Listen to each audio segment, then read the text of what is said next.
This clip is brought to you by SaveWithConrad.com.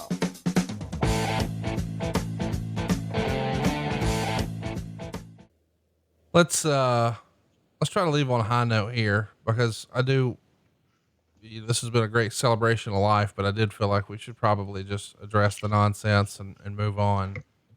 But man, what a legacy he's going to leave behind. Not just the first Intercontinental champion, not just the creator of the Royal Rumble, but so much more.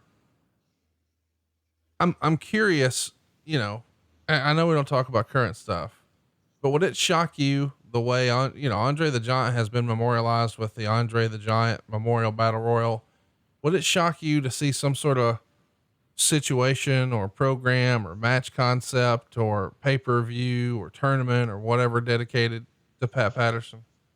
No, it wouldn't shock me at all. And I think it should happen because, again, so many of the things that you do see, to those that know, that it already is a dedication to Pat, because we know that it was something that he created from a place of creation, I guess is the best way. Pat was a creator, and a damn great one. One of the best. And, I just want to play armchair quarterback here and just ask hypothetically, because we have talked a lot about Pat's sexuality and how challenging that could be in the time and place which he came up. We talked about it a lot more last week, but I couldn't help but think this past week, what do you think his career would have looked like had he not been homosexual? And I know that sounds weird, but on some level it does make you wonder, was he more behind the scenes? Did he have some sort of ceiling just based on that? Maybe for whatever reason, Vince didn't feel like he could put him out front and make him the champion and the top star and make a big run. Or maybe he would have had more opportunities with a WCW. Like, I even talked to Eric Bischoff about this off the air one day. If he could have made one key acquisition from the WWF, who would it have been? And he thought for a while, and the answer was Pat Patterson. They didn't have a guy who could be the finish guy and the genius. Certainly they had a guy who knew how to quote unquote book heat like Kevin Sullivan, but Pat Patterson was wrestling Yoda, as Jericho said, and he perhaps could have leveled everything up. But maybe in a weird way, his sexual orientation could have been, I don't know. I think that is absolutely nothing to it. You don't think that his career would have been any different whatsoever? Look at how great his career was. No, I'm not arguing that at all. But it never held him back.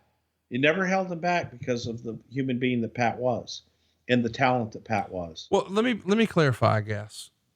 We've briefly addressed the rumors and the innuendos that are out there.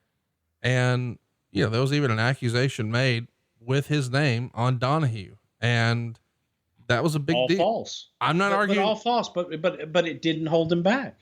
It didn't hold him back. He still went on to be the creator and continue to create and innovate without. So, I mean, to that, I say that there's nothing to it. And I don't think it would have changed a thing at all. And again, Pat Patterson wasn't the guy that wanted to be world champion. Right. He just wanted to be Pat Patterson. He just wanted to do what he wanted to do and be the best at it. And he was. He was celebrated for that.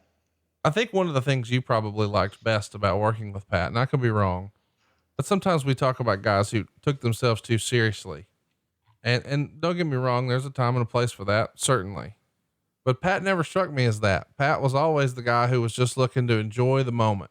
And I think that's probably a lesson in life about just making the most out of every day and every moment and every experience. And he was not necessarily there to steal a Hillbilly Jim line. I'm not here for a long time. I'm here for a good time. Is that Pat Patterson? Yeah, Pat, but I do think Pat wanted to make a difference, and Pat did in everything, in every life that he touched in a positive way. Listen, I don't want to go out on a bad note, but I do want to at least address something that we got blown up with in comments, because Pat addressed it in his book. He wrote, quote, "Over the years, I've just ignored all the casting couch innuendo made towards me and my work at WWE. I was smarter than that. It still hurts, but there was really no way for me to defend myself. I became the disappointed wannabe wrestler's ultimate excuse for why they weren't offered a contract. And that's just silly. People who are unhappy use the fact that I am gay to get back at WWE. To all the people who have ever said they weren't hired because they were not gay, I can only say, guys, I'm sorry. You were just not good enough. That's from Pat's book, Accepted. I know that a lot's been written about it, and you can read Meltzer's obituary if you want more details. It's probably not the forum for us to dig into it, but Meltzer did sum it up with this one sentence. The Ring Boy stuff had no connection with Patterson as far as anyone could tell. Only Garvin and Phillips, who never returned.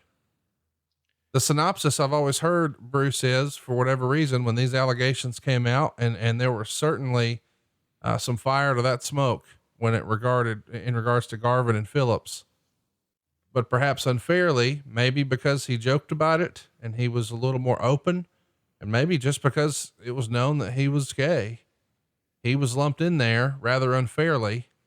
That's always been the story that I've understood and what I've read over and over from Wade Keller and Dave Meltzer, and even in Pat's book. You were there. I wasn't. What would you like to address, if anything, and put this to bed? I spent more time with Pat Patterson through the years than we did with our spouses, and the allegations. It's just complete bullshit. I won't even dignify it with an answer because it's just rumor, innuendo, and it's bullshit, and it's hurtful, and it's wrong. And Pat, I think, summed it up best, is that it's from a lot of disgruntled people that, you know what, maybe just weren't good enough to make it, and were looking for an excuse and thought that he would be an easy excuse. The human being, Pat Patterson, I love to death, and he was part of my family. My kids, when they were born, oh my God, looking at those pictures, holy shit, it was just so hard this past week. Just the love, and here was a beautiful, wonderful human being, judged by people that never knew him, never spent a minute getting to know the person. And for that, I'm sorry for you, because you missed out on meeting one of the warmest, most genuine human beings on the face of the earth.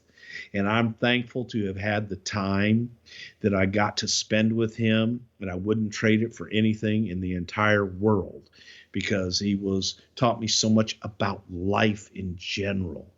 And I will love him till the day I die, and look forward to seeing him in a future life on down the road. But to the people that want to say negative, I won't dignify your negativity with a response. I'm sorry that you never got to know the man, Pat Patterson, and I'm fortunate that I did. Hey, it's Conrad Thompson. Thanks for checking out the podcast here on YouTube. Be sure to hit the subscribe button and the notifications bell so you get a notice anytime we upload some new content. And go save yourself some money right now. If you're in a 30-year loan or you have credit card debt, it's not a matter of if I can save you money. It's a matter of how much. Find out right now for free at SaveWithConrad.com.